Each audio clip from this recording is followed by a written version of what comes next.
गौरी लेल भिख मांगना गे बहिना कोना के रचलन इहो विध वेदना गौरी लेल भिख मांगना।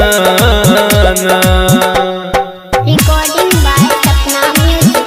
गौरी लेल भिख मांगना गे बहिना कोना के रचलन इहो विध वेदना गौरी लेल भिख मांगना। नहीं छै बर के घर घरारी केना के रहतै गौरी दुलारी नहीं छै बर के घर घरारी केना के रहतै गौरी दुलारी गे बहिना रहतै गौरी दुलारी गे बहिना नीक नकल कई हो नारद बाबना गौरी लेल भिख मांगना गे बहिना कोना के रचलन इहो विध वेदना गौरी लेल भिख मांगना गे बहिना कोना के रचलन इहो विध वेदना गौरी लेल भिख मांगना। गौरी लेल भिख मांगना गे बहिना कोना के रचलन इहो विध वेदना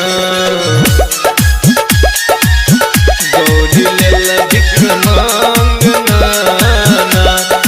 एक तो देह छ सगरो घारी तही पा विषधर मार फुफकारी एक तो देह छ सगरो घारी तही पा विषधर मार फुफकारी गे बहिना विषधर मार फुफकारी गे बहिना अंग अंग सोहरल सप के छै गाना गौरी लेल भिख मांगना गे बहिना कोना के रचलन इहो विध वेदना गौरी लेल भिख मांगना गे बहिना कोना के रचलन इहो विध वेदना गौरी लेल भिख मांगना।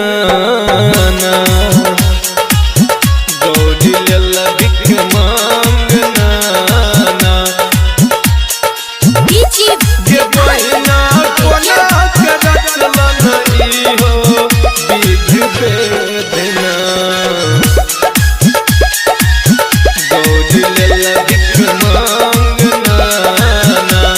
कहैया संतोष सुनु हे सयानी जुनी अचरज करू मैना रानी कहैया संतोष सुनु हे सयानी जुनी अचरज करू मैना रानी जुनी अचरज करू मैना रानी हे बहिना कहे छे राजा गके एगो भजना गौरी लेल भिख मांगना गे बहिना कोना के रचलन इहो विध वेदना गौरी लेल भिख मांगना गे बहिना कोना के रचलन इहो विध वेदना गौरी लेल भिख मांगना।